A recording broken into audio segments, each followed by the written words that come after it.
My name is Margaret, and I'm 54 years old. For most of my life, I believed I had raised a son who understood love, humility, and the meaning of hard work. I live in a quiet town just outside Denver, Colorado. The kind of place where neighbors still wave when they drive by, and where everyone somehow knows the details of everyone else's lives. It's peaceful here. Comforting even. But that peace was something I had to fight for. My son Jacob is 28 now. He's always been my pride and joy, my one constant after life tore away everything else. When my husband passed away 8 years ago from a heart attack, it was like the world shifted beneath my feet. One moment I had a partner, a best friend, a man who balanced my stubborn nature with patience. And the next, I had silence. The kind of silence that hums inside your bones. It was just Jacob and me after that, clinging to each other, trying to rebuild a rhythm in a house that suddenly felt too large. I run a small catering business from my home, something I started when Jacob went off to college.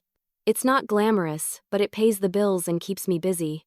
Jacob became an architect, smart, hard-working, creative, the kind of man any mother would be proud of. When he got his first big project, I remember baking him a cake and crying because I felt like I'd done something right. Then, about 2 years ago, Jacob introduced me to someone new. Her name was Brianna. I remember that day vividly. He called me, voice full of excitement, saying, "Mom, I think I've met someone really special." I smiled at the phone, feeling that rush of maternal joy and curiosity. Of course, I wanted to meet her, who wouldn't? But there was a small voice in the back of my head whispering something I couldn't quite name. Maybe it was the tone in his voice. Or maybe it was just the worry that comes with years of protecting your only child from heartbreak. When he brought her over the following weekend, I immediately noticed two things. She was stunning, and she was out of place. Brianna was the kind of woman who turned heads. Long auburn hair that looked professionally styled, deep blue eyes lined with precision, and a wardrobe that screamed designer. She carried herself like someone used to being admired and maybe even worshipped. But there was something else too. Something behind that poised smile that didn't sit right with me. It wasn't shyness, or arrogance exactly, but a kind of calculation, like she was assessing everything around her, including me. During dinner, she complimented my cooking, but not before suggesting that I could make it trendier. Trendier? I remember smiling politely, though inside I felt the sting. My son's face flushed slightly when she said it, and I could tell he noticed my reaction. He quickly changed the subject, talking about their plans for an upcoming vacation. Brianna spoke a lot about herself, her social media following, her brand partnerships, and her ambitions to become a full-time influencer. I listened, nodding occasionally, but something about her stories didn't add up. She talked about wanting a future filled with luxury and success, and I couldn't help but wonder if she understood what it took to actually build that kind of life. After she left that evening, I asked Jacob what he thought of her. His face softened in a way I hadn't seen in years. "She makes me feel alive again, Mom," he said quietly. "She believes in me."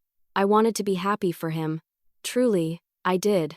But something about the way he said "believes in me" made me uneasy. It was as if he needed her approval more than her love. Over the next few months, Brianna became a regular part of Jacob's life, and by extension, mine. She came to family dinners, joined us on holidays, even offered to help me modernize my business by giving me tips on how to market online. I tried to be gracious, but it felt like every suggestion she made came with an underlying message: "You're not good enough yet."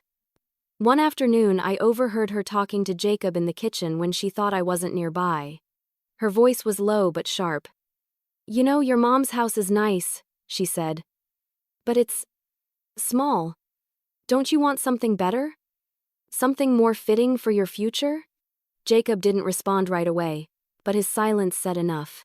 That was the first time I felt a real chill between us. Still, I told myself to trust him. He was an adult, capable of making his own choices. Maybe I was just being overprotective. Maybe I was afraid of losing the only family I had left. But deep down, I knew something wasn't right. It wasn't just mother's intuition, it was the way Brianna looked at me. The way she studied my home, my clothes, my words. It was as if she was weighing what she could gain versus what she'd have to tolerate. I ignored the feeling at first. I told myself love could soften sharp edges, but I couldn't have been more wrong. Because just a few weeks later, Brianna would make a demand so bold, so entitled, that it would tear apart everything we thought we knew about family, loyalty, and truth. And that was the moment I realized I was about to lose my son not to tragedy, but to choice. The first time I met Brianna, she looked at my house like it was a motel she hadn't meant to book. I'll never forget that glance, subtle, fleeting, but so full of judgment that it burned. I had spent hours preparing that night. I'd cleaned every corner, cooked Jacob's favorite meal, and even bought a bottle of white wine I couldn't really afford. It wasn't about impressing her. It was about showing my son's girlfriend that she was welcome in our home. But when Brianna stepped inside, I could tell she didn't see home. She saw limitations. She was stunning, yes, but more than that, she was composed. Everything about her screamed control. Her movements were deliberate, her smile perfectly measured, her tone always a few degrees cooler than warm. She wore a beige silk blouse, gold earrings, and heels that clicked sharply against my hardwood floors. When she extended her hand, I noticed her nails were painted a shade of white so precise it looked custom. "Mrs. Carson," she said, her voice polite but distant. "It's so nice to finally meet you." "Please, call me Margaret," I replied, shaking her hand. "I've heard so much about you." Jacob's face was glowing with pride, his eyes following every move she made. That part broke my heart a little, how clearly he adored her. Love made him softer, easier to read, and I could see that his happiness depended on her approval. We sat down at the dinner table, and I served roasted chicken with garlic, butter potatoes, and a salad tossed with herbs from my small garden. Brianna smiled, thanked me, then picked delicately at her plate as though afraid it might stain her manicure. She complimented the meal, but in a way that sounded rehearsed. "It's delicious," she said. "Very classic." Then, after a beat, "You know, you could make this go viral on TikTok if you plated it right. Rustic food content performs really well." I blinked at her, unsure whether to laugh or apologize. Jacob chuckled awkwardly. "Brianna's a marketing genius," he said. "She's helping some local restaurants boost their online following." "Oh, that's great," I replied. "Social media isn't really my thing, but I can see how that helps businesses." Brianna smiled faintly, as if amused by my old-fashioned perspective. "Well, it's never too late to modernize," she said lightly, sipping her wine. That line lingered in the air. I brushed it off and changed the subject, asking about her family. She hesitated before answering, taking another sip of wine. "They're fine. We don't talk much, they live a few hours away." Her tone made it clear that the topic was closed. I nodded, respecting her boundary, but something about her pause felt telling, as if there was more behind that distance than she wanted to admit. Throughout dinner, Jacob kept glancing between us, eager to bridge the gap he must have felt forming. He'd laugh too loudly at her jokes and compliment her at every turn. I could see his desire to impress her, and part of me wanted to reach across the table and remind him that love doesn't require constant performance. When dinner ended, Brianna offered to help clean up, but her offer was more symbolic than sincere. She stood at the sink, rinsing a single glass before checking her phone. I could see a notification flash on her screen, a message from someone saved as brand manager. She smiled privately at it before quickly locking the screen. After they left, the silence in my kitchen was thick. I stood there, hands on the counter, trying to process what I felt. I didn't dislike her, not yet, but something about her energy unsettled me. There was a distance there, an absence of warmth. It wasn't hostility exactly, it was indifference. When Jacob called the next day, his voice was full of hope. "So, what did you think?" I hesitated. "She's confident," I said carefully. He laughed. "Yeah, that's one way to put it. She's amazing, Mom. She's got big dreams, and she's helping me see the world differently." "Differently how?" I asked. "Just bigger," he said. "She pushes me to want more for us, for the future." That word again. More. It stuck to my ribs like something heavy. I wanted to believe she brought out the best in him, but something in my gut whispered otherwise. I'd learned to trust that voice over the years. It had saved me more times than I could count. As the weeks passed, I saw less of Jacob. He was busy, always working late or visiting Brianna's place. When he did come by, he seemed distracted, checking his phone often and leaving early. He'd talk about wedding plans even though there hadn't been a proposal yet, and he mentioned that Brianna had strong opinions about where they should live. When I asked where that was, he smiled faintly and said, "Somewhere nicer, maybe closer to the city." I knew what that meant. Closer to her world, not his, and certainly not mine. Still, I tried to keep my peace. Love can make people blind, and maybe I was seeing problems where none existed. Maybe I was just afraid of change, of being left behind. Then, one evening, as I was closing up my catering shop, I got a text from Jacob. "Can we come by tomorrow? Brianna wants to talk to you about something important." I remember staring at that message for a long time. The wording felt formal, transactional. Wants to talk to you about something important. Not, "We'd love to see you." Not, "We're dropping by." Just important. That night, I didn't sleep much. I lay in bed, staring at the ceiling, my mind running through every possible scenario. Was he proposing? Were they moving away? Or maybe, deep down, I already knew what was coming. Because the next day, Brianna sat in my living room, legs crossed, smile sharp, and made a demand that would shatter the illusion of civility between us forever. And that was the moment my patience turned into quiet fury. "Margaret," Brianna began, her tone smooth but deliberate, "if Jacob and I are going to have a future, and I think it's only fair that you help." For a second, I thought I'd misheard her. The words hung in the air between us like smoke, heavy and impossible to ignore. She sat across from me in my living room, one perfectly manicured leg crossed over the other, her posture flawless, her confidence unshakable. Jacob was beside her, silent, staring down at his hands. I looked from her to him, waiting for someone to laugh, to tell me this was some kind of strange joke. But no one did. "Help?" I repeated, trying to keep my voice steady. "Yes," she said, smiling like she was discussing something as ordinary as the weather. "Jacob and I have been looking at places near downtown, something modern, maybe 3 bedrooms, with a nice yard. The market's competitive, and we could really use a hand with the down payment." She leaned back slightly, still smiling. "You own this house outright, don't you? It's not like you have to worry about rent or a mortgage anymore." It was such a casual violation, as if my home, my finances, my sacrifices were an open ledger for her to inspect. I felt heat rising in my chest. Jacob shifted uneasily. "Mom, we're just talking through options right now. Nothing set in stone." But Brianna wasn't finished. "I mean, your family," she added quickly, her voice dripping with that false sweetness people use right before saying something cruel. "It's what families do, they help each other. Especially when it comes to setting up a foundation for the next generation." I blinked, trying to process how audacious she was. "Brianna," I said quietly, "I worked my entire life to pay off this home. It took years, decades actually, and when my husband died, this was all we had left. So forgive me if I'm not ready to just hand over that security." Her smile faltered, but only slightly. "I'm not asking for much," she said, though the entitlement in her voice suggested otherwise. "Just enough to get us started. You'd still have plenty left for yourself." I could see Jacob shrinking in his seat. He looked torn, caught between his loyalty to me and his fear of displeasing her. I turned to him.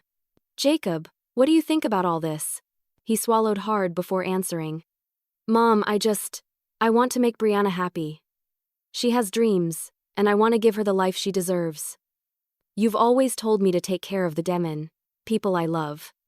The way he said it, earnest, almost pleading, made my heart ache. "Taking care of someone," I said softly, "doesn't mean letting them take advantage of you." Brianna's expression hardened, her voice losing its pretense of warmth. "With all due respect, Margaret, I'm not taking advantage of anyone. I'm trying to build a future. You have stability, Jacob, and I are just starting out. You could help us get ahead. Isn't that what good parents do? That word good stung like a slap. I stared at her, studying her carefully.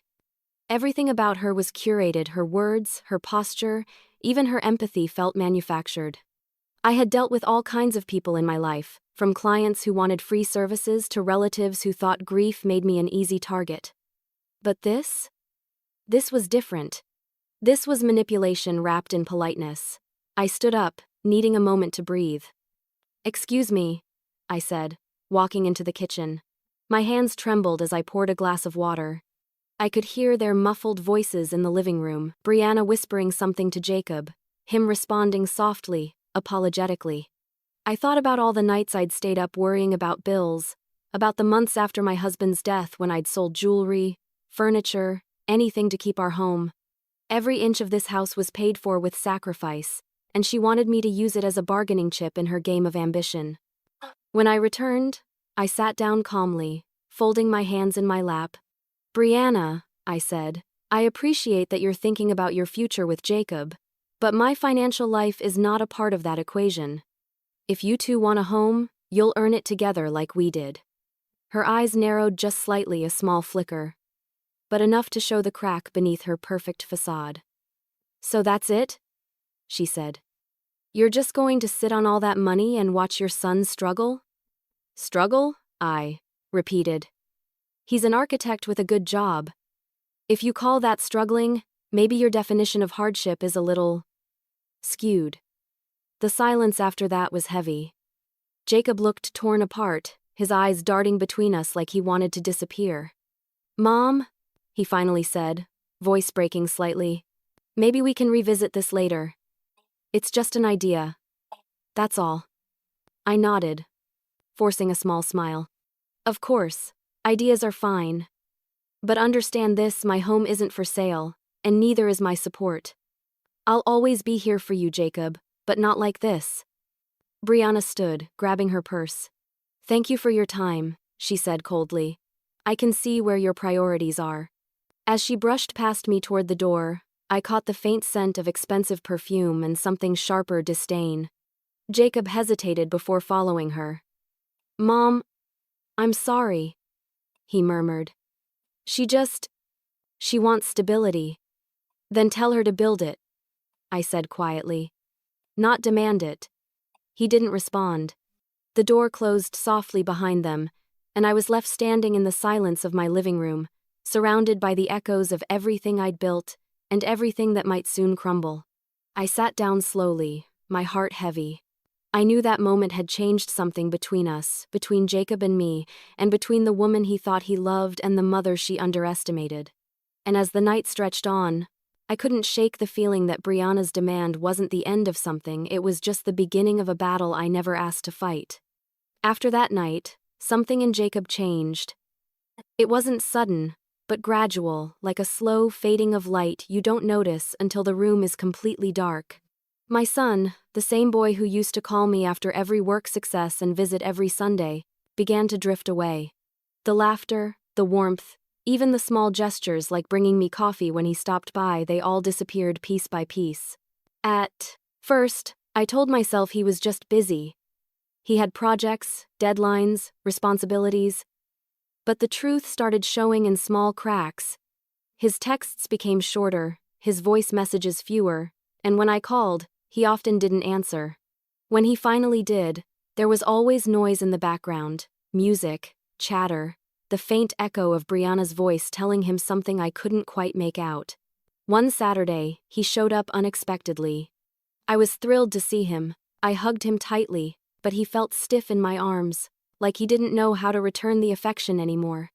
He sat on the couch and immediately began scrolling on his phone. "Brianna's at a shoot," he said.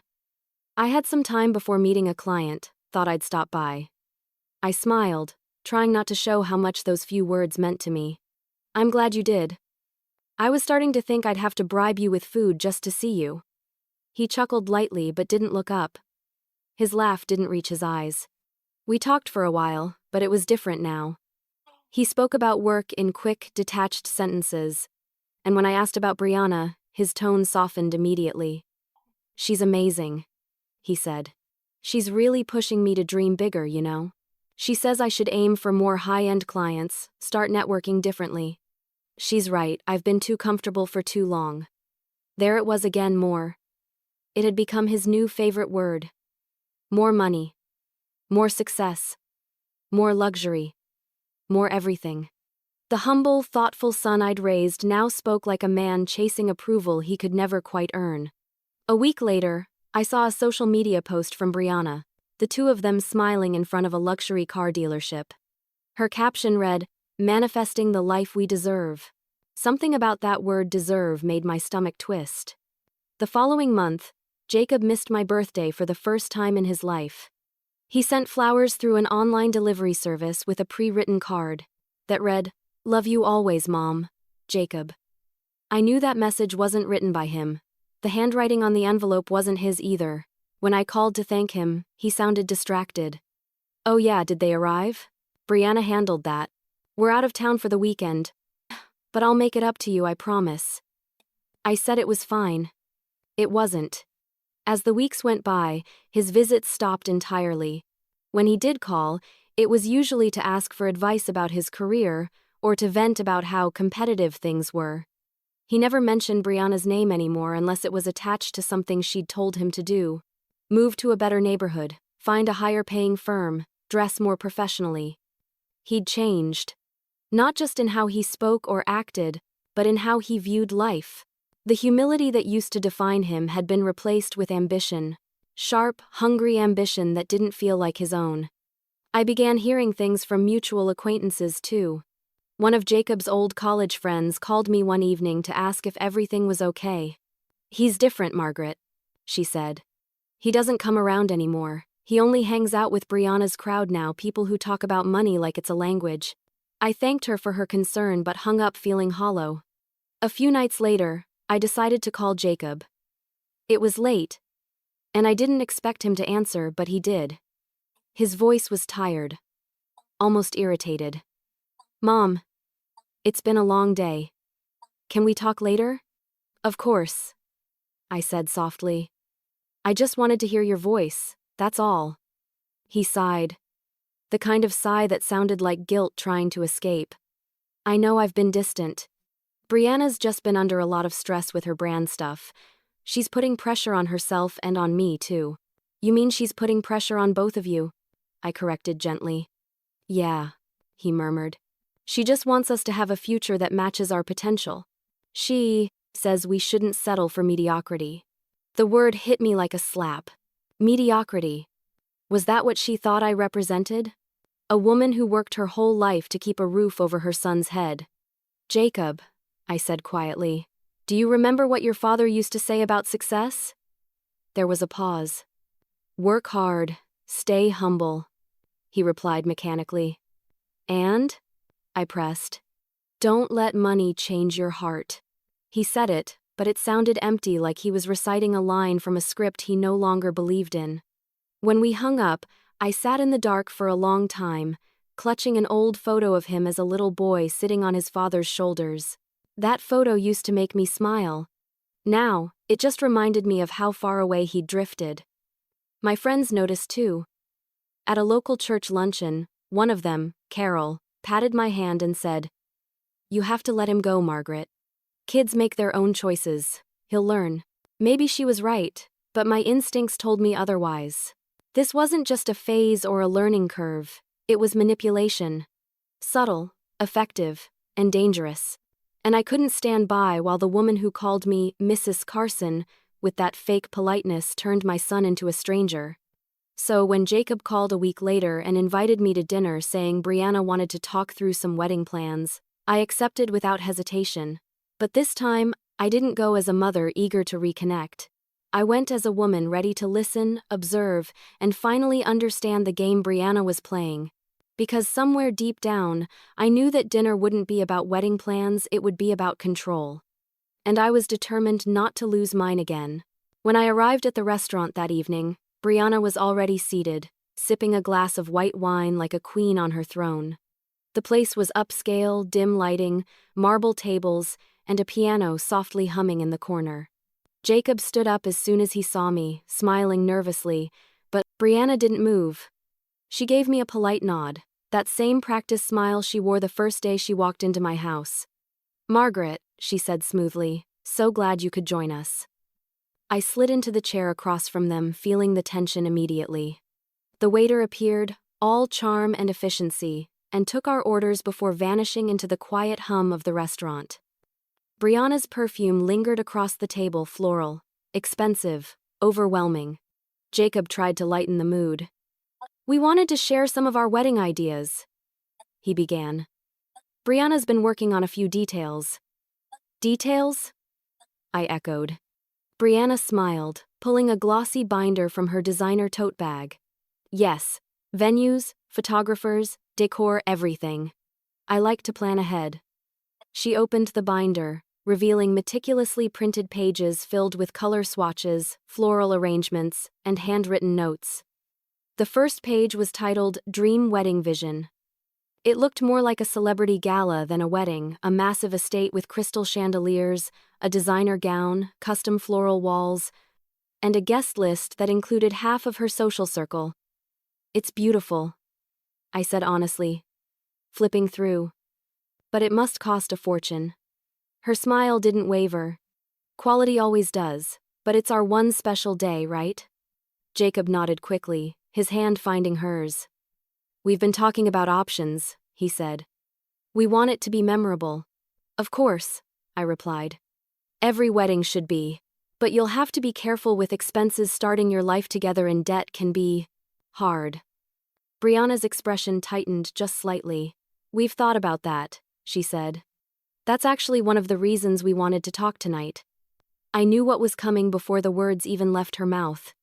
"We were hoping you could help contribute to the wedding," she said lightly, "just to take some pressure off Jacob.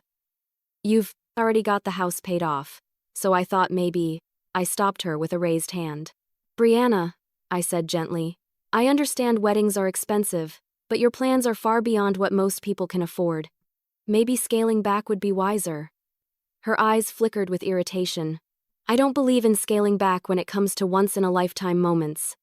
"Neither did my husband," I replied calmly. "And that's why it took me 15 years to pay off the debt from ours." For a moment, silence settled over the table. Jacob shifted uncomfortably, taking a sip of his drink. Brianna straightened, her tone icy but polite. "With all due respect, Margaret, that was your generation. Things are different now. Appearances matter." "Appearances," I repeated softly. "So it's not about the marriage, it's about the performance?" Her lips curved into a tight smile. "If you want to call it that." The waiter returned with our meals, but none of us seemed hungry anymore. I picked at my salad, my mind racing. Brianna was testing me, gauging how far she could push, how much I'd bend before I broke. Jacob tried to shift the conversation, asking about my catering business. Brianna nodded along politely, then inserted herself again. "You know, Margaret, you could expand that business online. Maybe I could help you set up a brand page, something that attracts more modern clientele." Her tone was syrupy, sweet, but the implication wasn't lost on me. She was talking down to me, asserting subtle dominance under the guise of help.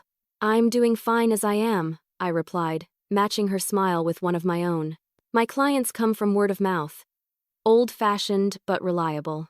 "Well," she said, tilting her head, "if you're happy staying small, that's what matters." That word small stung more than I wanted to admit. Jacob didn't seem to notice the power struggle unfolding in front of him. He was trying to keep the peace, desperate to prove we could all coexist. But every time Brianna opened her mouth, she chipped away at that illusion. After dinner, when the check came, I instinctively reached for it, as I always did. Brianna placed her hand over mine, smiling sweetly. "Oh no, Margaret, we've got it." It sounded generous, but the way she said it, the faint edge of triumph in her voice, told me she wasn't doing it out of kindness. She was making a statement. "We don't need your help unless we ask for it." When we stepped outside, the evening air was crisp. Jacob hugged me awkwardly. "Thanks for coming, Mom. I know it's been tense lately." "Tense?" Brianna said with a soft laugh. "Oh, don't be dramatic. We're family now." I looked her in the eye. "Not yet." For a split second, something cold flashed behind her smile, annoyance. Maybe even contempt, but it vanished as quickly as it came. She looped her arm through Jacob's and said cheerfully, "We should get going. Early meeting tomorrow." As they walked away, I watched her glance back at me, that same faint smile on her lips. It wasn't a smile of warmth or gratitude. It was victory. I stood there for a long moment, the wind tugging at my coat, feeling a storm brewing beneath my calm surface. She wanted control over him, over the narrative, maybe even over me. But I'd lived long enough to recognize when someone's politeness was a weapon. That night, I drove home in silence. The city lights blurred through the windshield, and my thoughts were heavier than ever. I'd spent years protecting my son from pain, from loss, from every cruel twist of fate. But this wasn't fate. This was calculated, deliberate. And I knew then that if Brianna wanted to test my limits, she was about to find out I had none left to give. Because from that dinner onward, I decided if she wanted my money, she'd have to face the truth about where it really came from.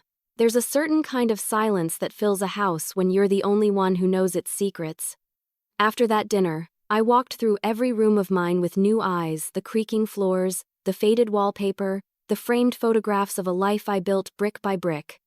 Every inch of this place carried history, but not the kind Brianna could ever understand. Because beneath every layer of paint and every repaired crack was a truth I had buried deep, a truth about how this home even existed in the first place. When my husband Michael died 8 years ago, people thought I was holding it together well. They saw a composed widow running a small business and keeping her home afloat. They didn't see the bills stacked on my kitchen counter or the nights I sat awake wondering which utility I could afford to lose that month. We were drowning long before Michael's heart gave out. He just never told anyone how bad it had gotten. He was a proud man and I loved him for it, but that pride was a double-edged sword. His construction business had started failing after a bad investment. One of his partners ran off with a portion of the funds, and by the time we realized, the damage was irreversible. We were in debt deep. When he died, I not only lost the man I loved but also inherited the chaos he tried to shield me from. The house we lived in, the one Brianna so casually called security, was on the brink of foreclosure. The debt collectors called daily. I remember answering once, and the man on the line said, "Mrs. Carson, you can't hold on to memories and money at the same time. One will have to go." But I refused to give up this house. It wasn't just a building, it was the last piece of Michael I had left. So, I worked. Harder than I ever had. I took on 3 catering jobs at once, sometimes working 14-hour days. I rented out the basement to a college student just to make partial payments on the loan. And when that wasn't enough, I sold almost everything of value: Michael's tools, our old car, the antique furniture his grandmother had passed down. Still, it wasn't enough. I was 1 month away from losing it all when the hospital called. At first I thought it was a billing issue again, another invoice I couldn't pay. But instead, the voice on the other end said something that made my knees nearly give out. "Mrs. Carson, there's been an update on your husband's case," the woman said.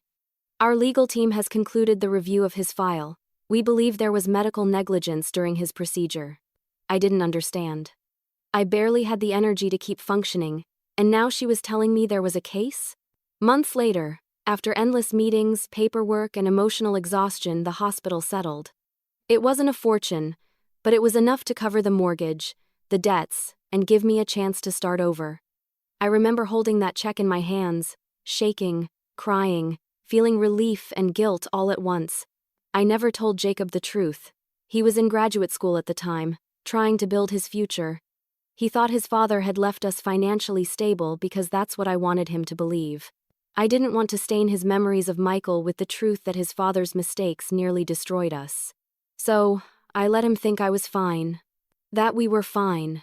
And for years, that secret stayed locked inside me, tucked away in a small box with Michael's death certificate and the settlement papers. But now, it wasn't just a secret anymore, it was armor. Brianna saw my home as an asset, a bank account waiting to be tapped. She saw my quiet life as a symbol of privilege. She didn't know that this house was paid for in grief, in exhaustion, in the pieces of a life that almost collapsed. And if she wanted to drag my family's name into her version of luxury, she would need to face the truth that built it. That night, I sat at my dining table with a cup of tea, gone cold, staring at that old box. My hands shook as I opened it, the smell of aged paper filling the air. There they were, the hospital letters, the legal documents, the check stub I'd kept out of some twisted sense of remembrance. It felt almost sacred, like touching something both painful and pure. I ran my fingers over Michael's name on the settlement document and whispered, "You'd hate this, wouldn't you? Our boy caught in something like this." I could almost hear his voice, calm and steady. "Then do what you have to, Maggie. Protect him." So, I decided I would. The following morning, I called Jacob and invited him and Brianna over for dinner that weekend.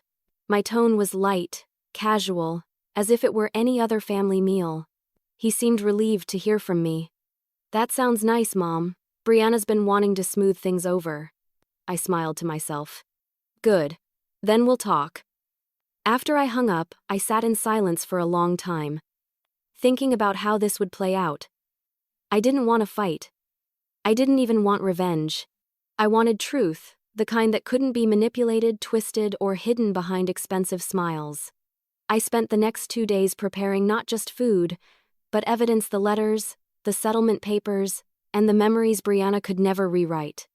If she wanted to talk about houses and money, then she'd get the full story of how this one was built.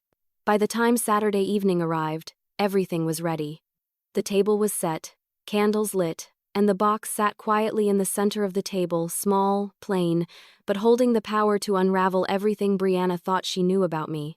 And as the clock ticked toward 7, I waited ready, calm and determined to finally let the truth out, no matter the cost.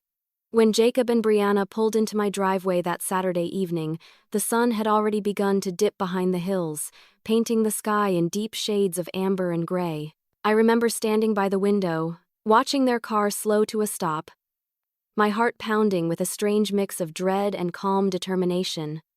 This wasn't just dinner. It was truth coming to collect its due. I'd set the table earlier, not with the usual cozy warmth I used to prepare for my son, but with intention. 2 candles, 3 plates, and right in the middle, the small wooden box that held my past. To anyone else, it looked ordinary. But to me, it was a monument of pain, survival, and the kind of sacrifice Brianna could never understand. They walked in together, holding hands. Brianna wore a cream blazer and diamond studs that caught the light when she smiled. That smile, polished, practiced, never faltered.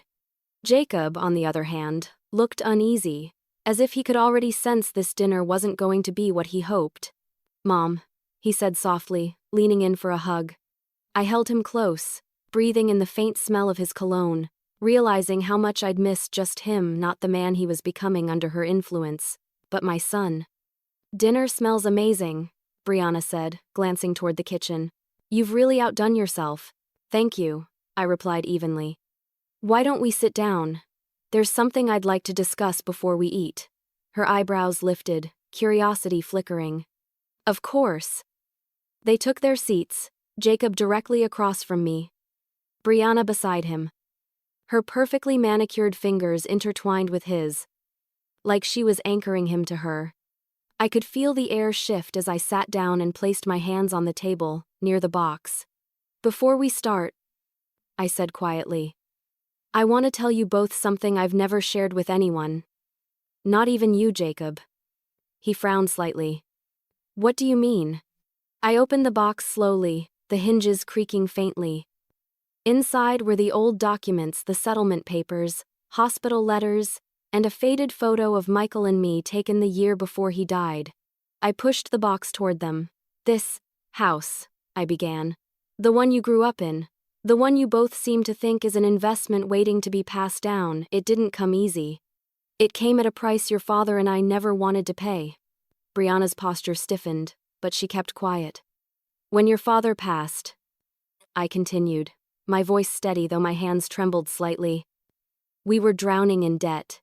His business had collapsed. We lost everything except this roof over our heads. I worked every single day to keep it, catering jobs, night shifts, whatever it took. But even that wasn't enough. We were weeks away from losing it when the hospital admitted they'd made a mistake during his procedure. Jacob blinked, confusion knitting his brow. What mistake? They called it a complication. I called it negligence.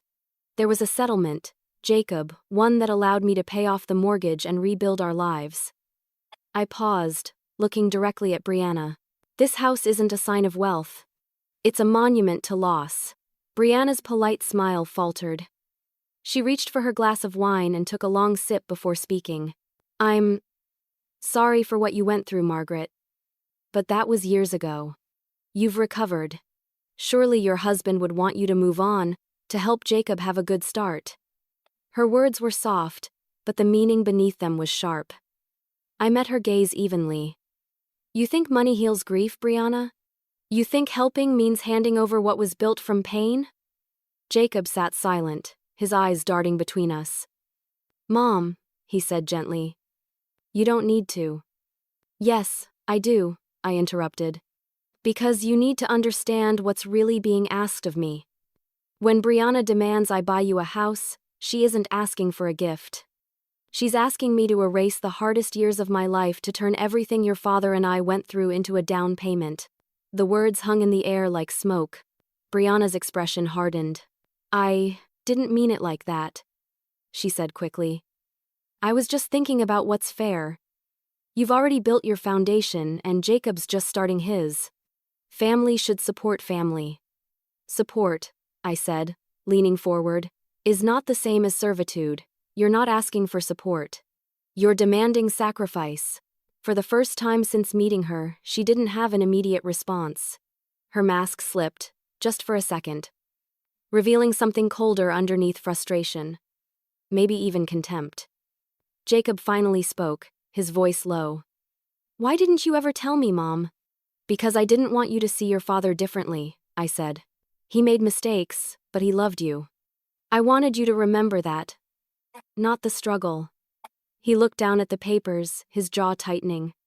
I could see the shame flicker in his eyes, not for what I'd done, but for how blind he'd been. Brianna, however, wasn't finished. Margaret, she said with a small, strained smile. I understand this is emotional, but let's not overreact. I wasn't trying to insult you or your past. I just think it's practical. Practical? I cut in. You want to take what's left of a woman's grief and call it practical? You came into this family with expectations, Brianna. Not love. Not partnership. Expectations. Jacob's head snapped toward her. Brianna. Stop, he said firmly. Please. But she didn't stop. Her face flushed red, her tone rising. I'm not the villain here, Jacob. I'm trying to build a life with you. Your mother's stuck in her past, clinging to pity money, and she doesn't want you to move forward. The words sliced through me, but I stayed calm. Because in that instant, I saw everything clearly. The entitlement. The manipulation. The hunger. I looked at Jacob, who sat frozen, his expression shifting from disbelief to heartbreak. Son, I said softly, this is who you're marrying. Someone who values wealth over decency. Someone who believes the past only matters if it can be profited from. Brianna opened her mouth to speak, but Jacob raised a trembling hand, silencing her. Enough, he whispered. The air grew heavy, electric. Brianna's eyes darkened with fury, and her fingers clenched tightly around her wine glass. And then, with a glare that could have shattered glass, she said something that would destroy everything she and Jacob had built together. The moment the words left Brianna's mouth, the temperature in the room seemed to drop 10 degrees. Her voice, usually honey-smooth and calculated, now carried an edge of fury. So what? She snapped, glaring at me across the table. Everyone struggles, Margaret. That doesn't make you special. You think you're the only one who's ever had a hard life? You're just bitter because someone else is finally asking for something you're not willing to give. Jacob's eyes widened. Brianna, but she wasn't done. She stood up suddenly, the chair scraping sharply against the floor. You act like you're some kind of martyr, but you're just selfish. You've built this little pity shrine around your dead husband, and now you hide behind it whenever someone challenges you. Her words hit like stones. I felt the heat rise in my chest, but I didn't respond. I'd learned long ago that silence can wound more deeply than shouting ever could. Jacob looked between us helplessly. "Brianna, please, sit down." She ignored him, her voice trembling with indignation. "All I wanted was for you to help us. That's what a good mother would do. Instead, you're sitting here lecturing me about pain and loss like it gives you the right to control Jacob's future." I met her gaze, calm and unwavering. "A good mother protects her son," I said quietly. "Even when it means protecting him from the woman he loves." Her jaw tightened, and for the first time, I saw the crack in her perfect mask. The charm was gone. The performative politeness evaporated. What stood before me now wasn't a polished influencer or an ambitious young woman, it was someone cornered by her own entitlement. "You know what?" she hissed, pointing at me. "If Jacob wants a future with me, he'll have to choose, me or you." The room went silent. The kind of silence that stretches so long it hums in your ears. Jacob froze, his mouth slightly open as if the words hadn't fully registered. When they did, the color drained from his face. "Brianna," he said softly, "do you even hear yourself?" She crossed her arms, defensive. "I'm being honest. I'm not going to spend the rest of my life competing with your mother. Either she supports us, or she stays out of our way." I could see the pain flicker across Jacob's face, the realization settling in that the woman he thought loved him was giving him an ultimatum. I wanted to reach out to him, to shield him, but this was his moment. He had to see who she really was, not from my words, but from hers. "Brianna," he began carefully, "my mom isn't competing with you. She's my family. She's been there through everything. And what about me?" She shot back. "I'm supposed to just take scraps of your attention while she gets to dictate how we live? You're almost 30, Jacob. Grow up." He blinked, stunned. "Grow up? Yes?" she snapped. "Stop letting her control you. You act like a little boy who still needs mommy's approval." Her words were meant to humiliate him, to twist the knife, but they had the opposite effect. Something in Jacob's expression hardened. He straightened his back, his voice calm but trembling. "You just made that choice for me," he said quietly. Brianna's head jerked toward him. "What?" He took a deep breath. "You told me to choose, and I am." He reached into his pocket and pulled out his engagement ring, the one I'd seen him design himself months earlier. His hands shook as he placed it on the table between them. Her face went pale. "Jacob, no. You don't mean that." He looked her in the eye. "I do. Because if love comes with conditions, it's not love at all." Brianna's voice cracked. "You're throwing everything away because of her? Because of your mother?" He shook his head. "No, because of you, because you showed me exactly who you are tonight." For a moment, she just stared at him, her mouth open in disbelief. Then anger overtook her shock. "You'll regret this," she spat. "Both of you." She grabbed her purse, knocking over her glass in the process.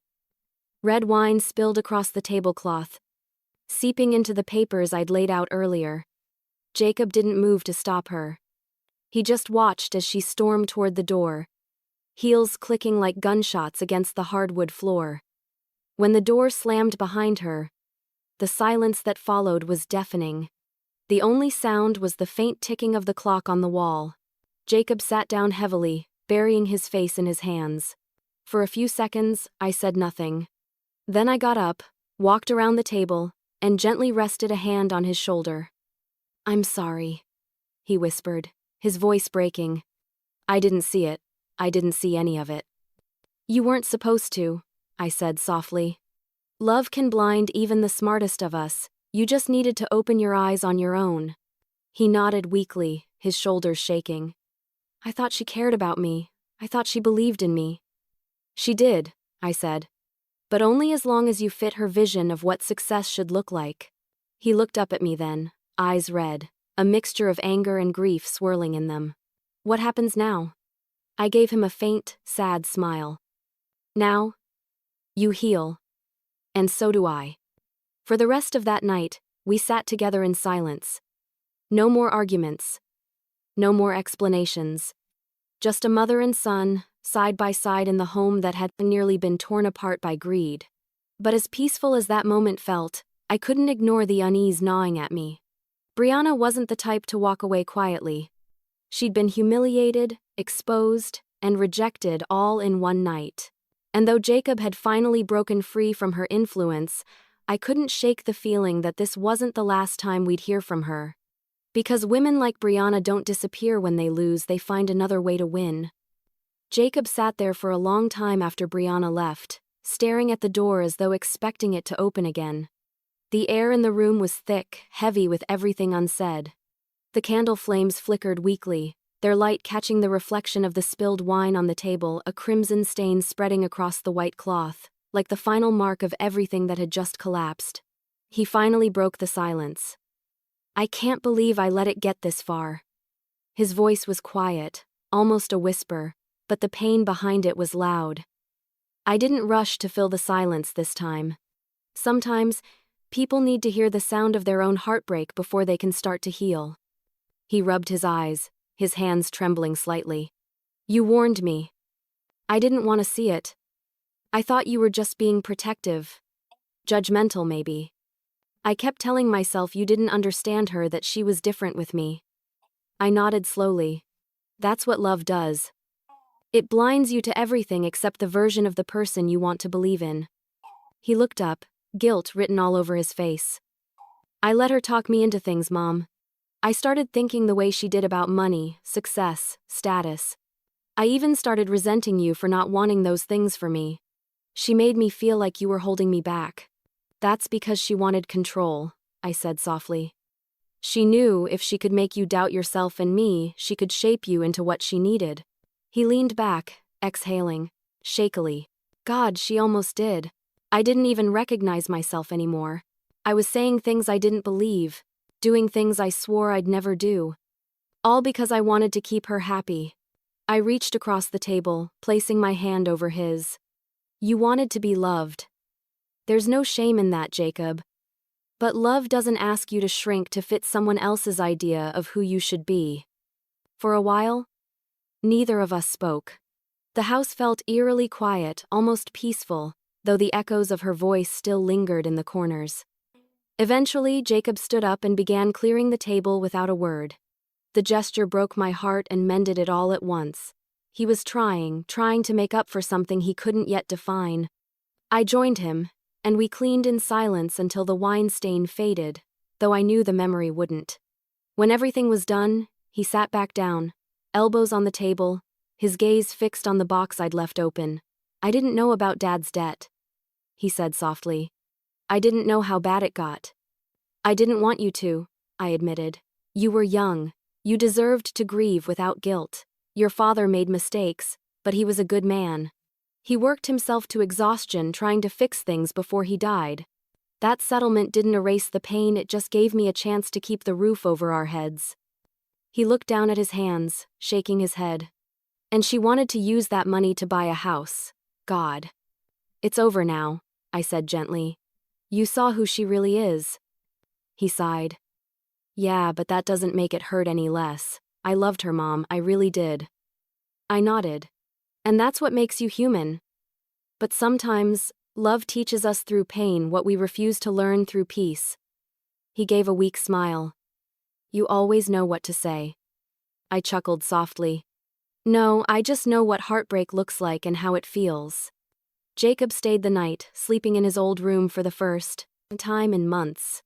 When I passed by his door later, I saw him sitting on the edge of his bed, holding an old photo of him and his father. I didn't interrupt. Some healing doesn't need an audience. The next morning, I made pancakes the way he liked when he was a kid, crispy on the edges, fluffy inside. He smiled when he saw them. "You remember?" "Of course I do," I said. Mothers don't forget the small things. We ate together quietly, and for the first time in what felt like forever, it was just the two of us, no tension, no pretense. As he packed up later to leave, I handed him a small envelope. "What's this?" he asked. "Your father's last letter," I said. "He wrote it the week before he died. I didn't think you were ready to read it before, but I think you are now." He looked down at the envelope, his eyes glistening. "Thank you, Mom." I watched him drive away that afternoon, And for the first time in months, I didn't feel dread. I felt something closer to hope. He was finally free from her influence, from guilt, from whatever version of himself he'd been pretending to be. Still, a small part of me couldn't shake the unease that lingered at the edge of that hope. Brianna was proud, and pride doesn't go quietly. It took less than a week for the rumors to start. It began with whispers, mutual friends, co-workers, acquaintances calling Jacob or messaging him online. "Hey man, I saw what she posted. Are you okay?" When I asked what was going on, Jacob hesitated before showing me his phone. There it was. Brianna's latest social media post. A black and white photo of her wiping away a tear, with the caption, "Some mothers can't handle losing control, even if it means destroying their child's happiness. But I believe in karma." Always. The comments were filled with sympathy. People called her brave. Others speculated, twisting the story into something that painted me as the villain. Jacob deleted his accounts that same night. I told him not to, but he said he couldn't handle the public pity or the quiet judgment. He told me, "She might have lost me, but she's not done yet, Mom." And I knew he was right. Because women like Brianna didn't just fade into the background after losing control. They found ways to claw their way back, one post, one rumor, one lie at a time. And I had no idea then that her next move would be far crueler than anything she'd said to my face. A week after that night, it felt like the dust was finally starting to settle until the whispers began. At first, they were faint, the kind of murmurs that live in the corners of social media and travel quietly through small-town gossip. But soon, they grew louder, sharper, and harder to ignore. It started when Jacob came home one evening with a look on his face that made my stomach drop. He didn't even have to speak. I could see it in his eyes, something had happened. "Mom," he said, voice low, "have you been online today?" I shook my head. "No." "Why?" He handed me his phone. On the screen was Brianna's latest social media post. A picture of her, tearful but elegant, standing near a window with soft light framing her face. The caption read, "Sometimes, it's not the man who betrays you, it's his family. Some people can't stand seeing their child happy, but truth always wins." The post had thousands of likes, hundreds of comments. People called her strong, brave, resilient, and among the sea of emojis and supportive words, a few stood out like knives. "That mother sounds toxic. Imagine controlling your son's life like that. Some people don't deserve children." I stared at the screen in silence, my throat tightening. "She's painting herself as the victim," I said finally. Jacob nodded grimly. "And she's doing a damn good job of it." Within days, the story spread like wildfire. People from Jacob's workplace had seen it. Some of his colleagues reached out, trying to be supportive without taking sides. Others weren't so kind. One coworker texted him, "Sorry, man. That's rough. Hope your mom's not really like that." He showed me the message, his jaw tightening with shame. "I can't go to work like this," he muttered. "I don't want people whispering behind my back." "Then take time off," I told him. "You've been through enough." He did. He deleted his social media accounts completely that night, erasing every trace of her. But erasing her online didn't erase her power. She had already rewritten the narrative, painting me as a manipulative mother who destroyed her son's relationship out of jealousy and control. In small towns like ours, it doesn't take much for rumors to root themselves deep. The whispers reached me too at the grocery store, the church, the cafe where I catered events. People smiled politely, but their eyes lingered too long. I could almost hear their thoughts. "That's her, the mother who couldn't let go." One afternoon, as I was delivering food for a local fundraiser, a woman I barely knew pulled me aside. "Margaret," she said softly, "I don't mean to pry, but is it true you interfered in Jacob's engagement? People are saying—" I cut her off with a tired smile. "People say a lot of things, doesn't make them true." She flushed with embarrassment and quickly changed the subject, but the damage was done. I drove home that day with tears burning behind my eyes. It wasn't just that Brianna had turned people against me, it was that she had done it so easily, as if destroying reputations was just another form of entertainment. At night, I would sit by the window and stare out at the quiet street. My house, once a place of comfort, now felt like a fortress under siege by invisible enemies. Jacob tried to hide how much it hurt him, but I could see the guilt eating away at him. He blamed himself for bringing her into our lives, for believing in her. One evening, he came into the kitchen while I was washing dishes. "I think I'm going to move back home for a while," he said. "I just need some space from everything." I turned off the water and looked at him. "Are you sure? You don't have to." "I want to," he said firmly. "Being here feels safe." That word safe broke me a little. In the weeks that followed, he began to rebuild himself. He spent more time outside, going for runs, sketching architectural designs again, rediscovering the parts of himself that Brianna had drained away. I didn't push him to talk about her. Sometimes, silence is the only language grief understands. But Brianna wasn't done.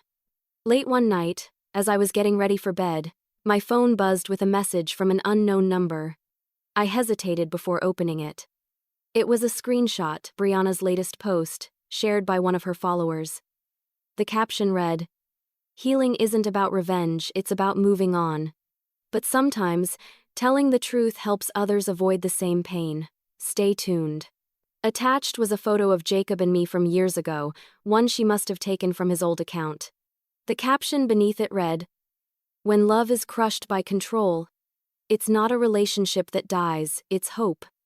I stared at the screen, my heart pounding. She wasn't healing. She was preparing for something. When I showed Jacob the next morning, his face went pale. "She's not going to stop," he said. "She's trying to ruin both of us." I placed a hand on his arm. "She can't ruin what's built on truth. Let her talk. People forget faster than they forgive." He nodded slowly, but I could see the worry in his eyes. We spent the next few weeks in quiet recovery, focusing on small things, cooking together, fixing up the garden, laughing when we could. It wasn't easy, but it was real. For a brief while, it almost felt like the storm had passed. Until, one night, my phone buzzed again. This time, it wasn't a post, it was a message, a long one, and it was from Brianna. The subject line was simple: "I need to tell you the truth." And the moment I opened it, I knew the calm we'd built was about to shatter all over again. It was close to midnight when the message arrived. I had just finished cleaning the kitchen and was about to head upstairs when my phone buzzed. The sound startled me in the quiet house. Jacob was asleep in his old room, and for a second, I considered ignoring it. But something in my gut told me to look. The sender's name appeared on the screen like a ghost from a past I thought we'd finally buried. Brianna. My pulse quickened. I stared at the screen for several seconds before I opened the message. It wasn't short. In fact, it was nearly 3 paragraphs long. "Margaret," it began. "I know you probably don't want to hear from me. And I can't blame you. I've done terrible things to you and to Jacob. I don't expect forgiveness, but I need to explain. Please, just read this before you decide to block me." I sank into the nearest chair, my eyes scanning the words slowly, suspiciously, like I was deciphering a trap. "I've lost everything," she continued. "After Jacob ended things, people found out the truth. The truth about how I handled our relationship. The lies I told to make myself look better. My followers turned against me. I lost brand deals, my apartment, everything. I'm not saying this to get pity. I just need you to know I understand what I did. I was selfish. I let greed blind me. For a moment, I didn't know how to feel. Was this remorse or manipulation dressed as humility?" Her words sounded raw, almost desperate, but then again, Brianna was a master at performance. I read on. "I'm sorry for the way I spoke to you that night. You were right. I treated Jacob like an accessory, not a person. I didn't even realize how far I'd gone, until I had nothing left. I think I loved him. Margaret, I really did, but it was twisted by my own bitterness." Then, near the bottom, the tone shifted. "There's something you both don't know. I need to tell you face to face. It's about why I acted the way I did. Why I wanted that house so badly. It wasn't just greed. It was something personal. Please, meet me." Just once. I need to make things right. My hands tightened around the phone. Something about her phrasing it wasn't just greed lodged itself in my mind. I read the message 3 more times, searching for hidden motives, but all I saw was the same strange mix of confession and plea. I should have deleted it. I should have blocked her number, erased the message, and protected the fragile peace we'd finally found. But I didn't. Maybe it was curiosity, maybe foolishness, or maybe part of me still needed answers. The next morning, I told Jacob. He was sitting at the table, sipping coffee when I handed him my phone. His expression darkened as he read the message. "She's manipulating you again," he said immediately. "Maybe," I admitted. "But what if she's not?" He looked at me like I'd lost my mind. "Mom, after everything she did? The lies? The posts? She's not capable of sincerity." "I don't disagree," I said. "But if there's even a chance she's telling the truth about something important, don't you want to know?" He didn't answer right away. He stared at the message again, frowning. What could she possibly tell us that would matter now? I hesitated. Maybe something about her past. Or maybe about your father's business? His eyes flicked up to mine, startled. "You think she knows something about Dad?" "I don't know," I said honestly. "But I know manipulation when I see it and desperation. This feels like both." He rubbed the back of his neck. "Torn. If we go, she'll twist it somehow. But I need closure, Mom. I need to look her in the eye and end this for good." So we agreed. Against my better judgment, we would meet her, but together. We arranged to meet at a small cafe on the edge of town, neutral ground. I told myself it would be a short conversation, no more than 20 minutes. I didn't want a scene, just clarity. When the day came, Brianna was already there when we arrived. The transformation startled me. She looked nothing like the polished woman who had once demanded a house and a wedding fit for royalty. Her hair hung loosely around her face, her eyes were puffy, her clothes plain. There was no designer bag, no jewelry, no mask. "Margaret." "Jacob." Her voice cracked slightly as she said our names. "Thank you for coming." Jacob's expression was guarded. "We're not here for apologies," he said firmly. "Just say what you need to say." She nodded, looking down at the table. "I deserve that." For a few seconds, no one spoke. The only sound was the faint clink of cups and quiet chatter around us. Then she took a shaky breath. "You both think I came into your lives out of greed. And that's true, partly. But it's not the whole story. I didn't just find Jacob by chance. I found him because of your husband, Margaret." My stomach dropped. "My husband?" She nodded slowly. "Your husband and my parents used to work together years ago.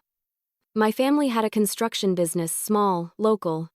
Your husband's firm was one of their biggest partners." Jacob frowned. "What does that have to do with anything?" Brianna's eyes filled with tears. "Everything. When your dad's business went under, mine did too. My parents lost everything. They blamed him, said he left them to drown while saving himself. I was 15 when it happened. I remember my mom crying at night, saying your father ruined our lives. I felt the air leave my lungs. So you..." "Yes," she whispered. "I wanted revenge. Not violent, not dramatic. Just to take something back, to make the Carson family feel what we felt. When I met Jacob, I didn't plan it at first. But when I realized who he was when I saw your name, Margaret, it all came back. The anger. The bitterness." Jacob's face went pale. "So all of this, everything was because of that?" She nodded. "I thought if I could marry into your family, it would be some kind of poetic justice. But I didn't expect to actually care about you. About him." She looked at Jacob then, her voice breaking. "And I did care. I still do." I sat there, stunned. The pieces clicked together in a way I hadn't expected. Ugly, tragic, almost believable. Brianna wiped her tears and stood slowly. "That's all I wanted to say. You don't have to forgive me. I just needed to tell the truth before I disappear for good." She turned to leave, but I stopped her. "Brianna," I said softly, "you can't undo what you did." But I hope someday you find peace not through revenge but through forgiveness." She nodded without meeting my eyes and walked away. We sat there long after she was gone, the untouched coffee growing cold between us. Jacob finally spoke. "All this time I thought she was just greedy. But she was angry at a past she didn't even live." I sighed. Anger turns people into ghosts of who they could have been. He nodded slowly, eyes distant. "I guess now we know everything." But as I watched Brianna disappear down the street, a strange chill ran through me. Because sometimes, knowing the truth doesn't bring closure, it only opens a door you didn't know was still waiting to be walked through. The drive home from the cafe was eerily quiet. Neither Jacob nor I spoke. The air felt thick, like the world itself was trying to process what we had just heard. The revelation hung between us, heavy and raw. Brianna's twisted confession that her entire relationship with my son had started as revenge. Revenge for something she only knew in stories. When we finally pulled into the driveway, Jacob turned off the engine and sat there, staring blankly through the windshield. "I don't know what to feel," he said quietly. "Part of me hates her. But another part just feels sorry." I understood. Brianna had built her life around a lie told long ago, one passed down from pain to pride, like an inheritance of bitterness. We went inside, and Jacob collapsed onto the couch, burying his face in his hands. "She used me," he said. "She used both of us. And for what? For something Dad didn't even mean to cause." I sat beside him. Pain doesn't need facts to justify itself. Sometimes people carry anger like armor, and when they finally find someone connected to the source of it, they think destroying them will bring peace. He looked up at me, his eyes hollow. "Do you think she was telling the truth? About her parents and Dad's business?" I nodded slowly. "I do. Your father mentioned the firm he worked with, once a family-run construction company that went under during the recession. I never knew the details, but he blamed himself for a long time. He said their collapse was a casualty of his own failure." Jacob leaned back, sighing. "So she wasn't lying?" "No," I said softly. "Just misguided. She turned her family's tragedy into a weapon." We sat in silence again, the truth settling like dust around us.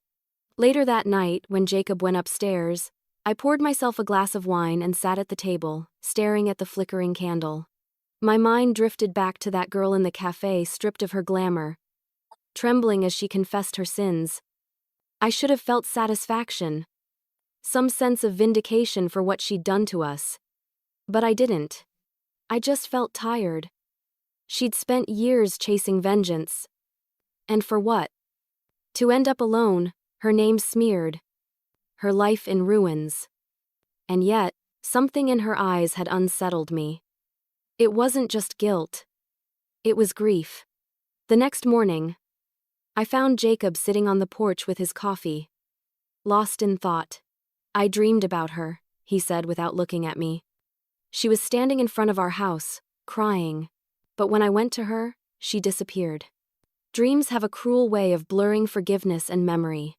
I sat beside him quietly. "What would you say to her if you could?" He hesitated. "I'd ask her if she ever really loved me. I think that's what hurts the most, not knowing what was real." I placed a hand on his shoulder. She might not have known either. That day, Jacob went for a long drive alone. He said he needed to clear his head. I spent the afternoon sorting through old papers, not because I needed to, but because it kept my hands busy while my heart wandered. When he returned, he had that same look I recognized from when he was a boy, the look of someone trying to make sense of a lesson that shouldn't have existed in the first place. "I think I'm done letting her live in my head," he said firmly. "I'm not going to hate her anymore." I smiled faintly. "That's good, Jacob. Hate only chains you to the person who hurt you." He nodded. "I just hope she finds peace too, even if it's far away from us." Over the next few weeks, we heard nothing from Brianna. No posts, no messages, no whispers. It was as if she'd vanished completely. A part of me wondered if she'd finally accepted the truth and walked away from the wreckage she'd created. But part of me knew better sometimes. Silence is just another kind of unfinished sentence. One afternoon, I was cleaning out my filing cabinet when I came across an old photo, a company dinner from years ago. Michael stood on one side, smiling proudly, and beside him was another man I vaguely remembered, tall, dark-haired, with a young teenage girl sitting next to him. I looked closer. Even though she was younger, her eyes were unmistakable. It was Brianna. The discovery hit me like a wave. She hadn't exaggerated, our families really had known each other. We were tied together long before she ever met Jacob. I showed the picture to Jacob that evening. He stared at it for a long time, his jaw tightening. So this was always connected. Her past and ours like two sides of the same story. Maybe that's why she couldn't let it go, I said. She wasn't just angry at Dad. She was angry at herself for believing revenge would fix her pain. He sighed heavily. You think she'll ever forgive herself? I hope so, I said softly. Because forgiveness is the only thing that separates people like her from people like us. That night, as I turned off the lights, I lingered by the window. Outside, the moonlight cast long shadows across the yard. Somewhere out there, Brianna was facing her own darkness. Maybe she'd learn to live with it. Maybe she wouldn't. But one thing was certain. The truth she'd shared didn't just expose her. It freed us. It tore away the last remnants of illusion and left behind something simple, honest, and painful but real. Jacob had found clarity. I had found peace. And together, we'd finally closed the chapter on the woman who had nearly torn our lives apart. Still, sometimes at night, I catch myself wondering what became of her, whether she found redemption or simply disappeared into another version of herself. Because people like Brianna don't just vanish. They reinvent. And while her truth had freed us, it also left behind a haunting reminder that even when the storm passes, its echoes can still whisper in the quiet. Time has a strange way of smoothing out even the sharpest edges of pain. Months passed after that cafe meeting, and life began to settle back into something resembling normalcy. My catering business picked up again. Jacob returned to work and started designing small community projects. We'd both learned to breathe without waiting for the next wave of chaos. Still, every now and then, I'd think about her, Brianna. I didn't mean to, but her name would echo through my thoughts like a half-forgotten melody. Not out of bitterness, but out of curiosity. Where do people like her go when the fire burns out? When the revenge, the anger, and the pride leave them empty? Then, one late autumn afternoon, I found out. It was a chilly Saturday, the kind of day when the air smells of wood smoke and fallen leaves. I'd been hired to cater a charity luncheon at a small art center in the city, a modest event for local families and small businesses. I'd been setting up trays of food near the back entrance when I heard a familiar voice say softly, "Margaret?" The sound froze me. I turned slowly. And there she was, Brianna. But this was not the same woman who had once stormed out of my home with fury in her eyes. Her hair was shorter now, darker, her makeup minimal. She wore a simple gray coat, the kind that didn't shout for attention. Her eyes looked tired, older but not empty. For a moment, neither of us spoke. The noise of the event faded into the background. All I could hear was the pounding of my heart. Finally, she broke the silence. "You look well," she said quietly. "So do you," I replied, though the words came out more cautious than kind. She smiled faintly. "That's generous of you." I studied her face, searching for traces of the woman I'd once known, the sharp confidence, the manipulative glint behind every expression. But it wasn't there. What I saw instead was humility. Regret. "What are you doing here?" I asked. "I volunteer now," she said, glancing toward the tables being set up. "I help organize events for local shelters. It's not glamorous, but it's real." I didn't know what to say. Part of me was still bracing for manipulation, some hidden motive, a subtle attempt to reclaim power. But her voice, her posture, even the way she avoided meeting my eyes, everything about her was subdued, sincere. "I didn't expect to see you again," I said softly. "I didn't plan to," she admitted. "I moved out of the city after everything. I needed to start over." But this job brought me here today, and when I saw your name on the catering list, I almost left. Why didn't you? I asked. She hesitated, then smiled faintly. Because I owed you more than a coward's exit. We stood there in the quiet corner of the hall, the hum of voices and laughter distant but comforting. She looked around the room, then back at me. I wanted you to know that I meant what I said that day about being sorry. About everything. It took me losing everything to understand what I'd become. I nodded slowly.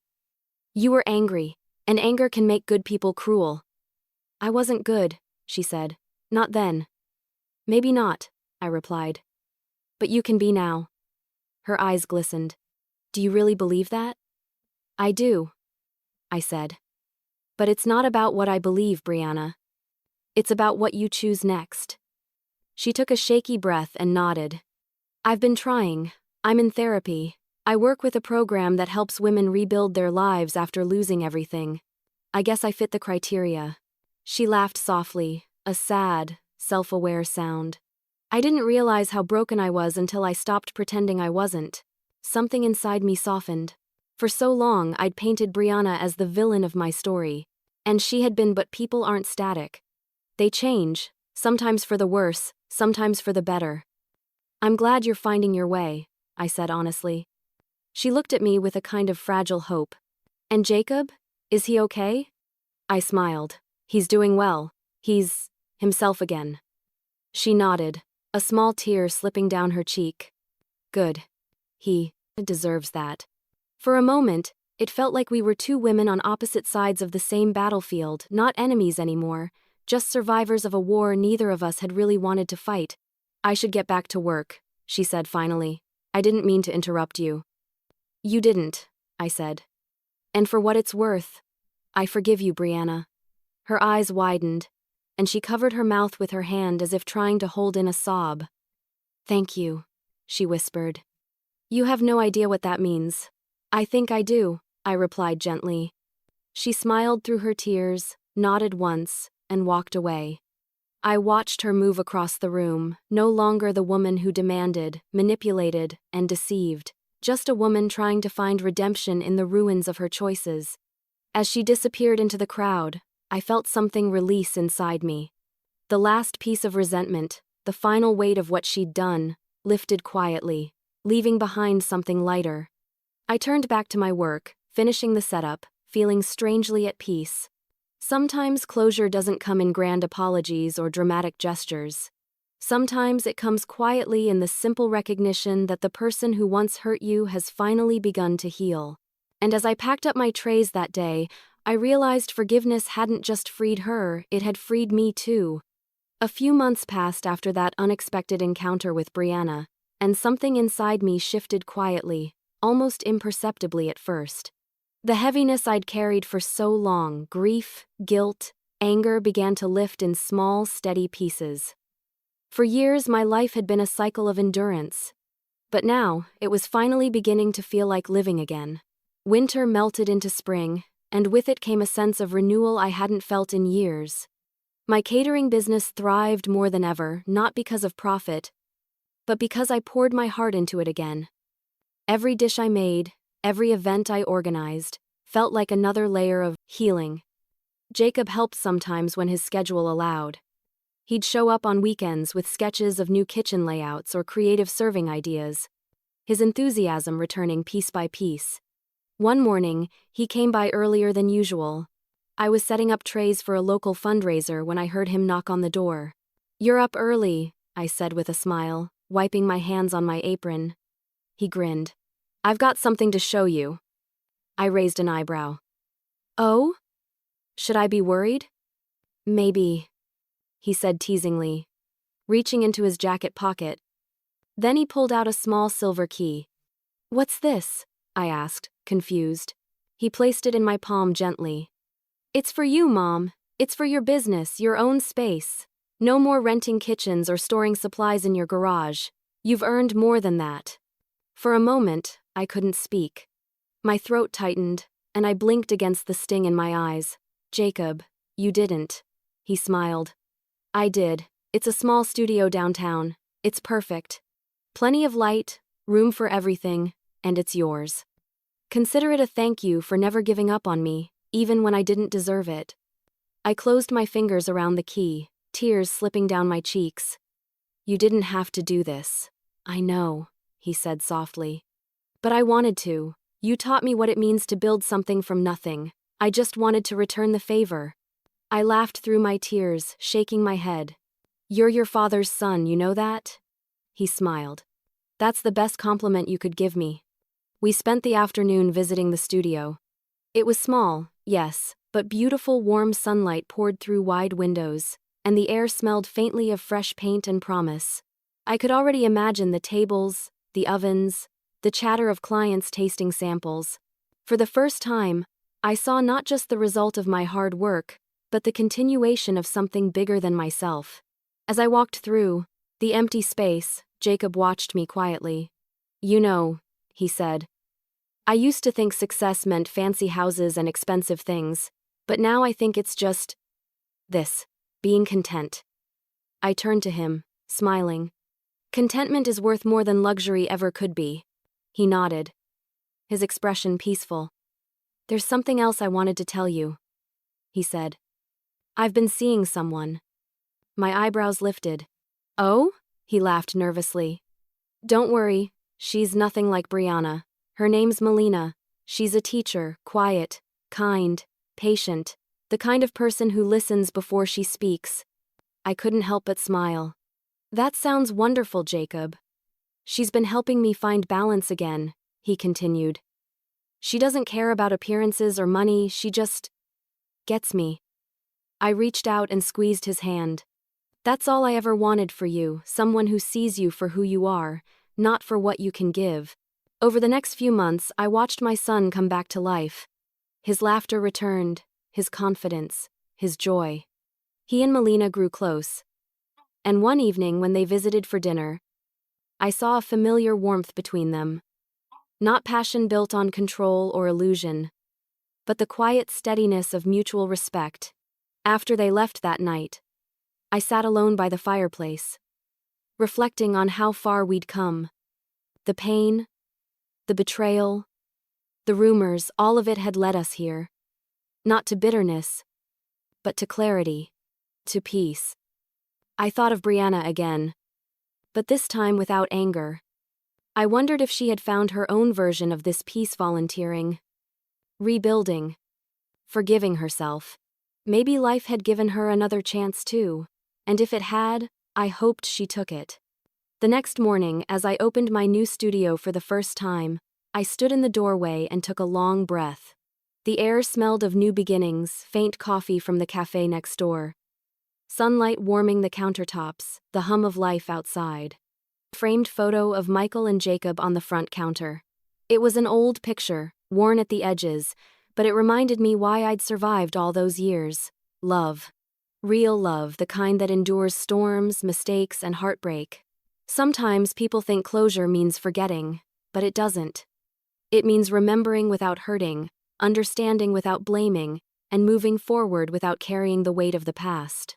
I smiled as I turned the key in the lock, hearing the soft click of the door closing behind me. My business, my story, my freedom. And as I stepped into the sunlight that morning, I realized something simple but profound. Life doesn't always give you happy endings, it gives you new beginnings disguised as lessons. Jacob was thriving. I was finally at peace. And for the first time in years, our home felt whole again. I looked up at the clear blue sky and whispered, "We made it, Michael. We really did." Because after everything, the lies, the loss, the heartbreak, we hadn't just survived. And that, I realized, was the truest revenge of all.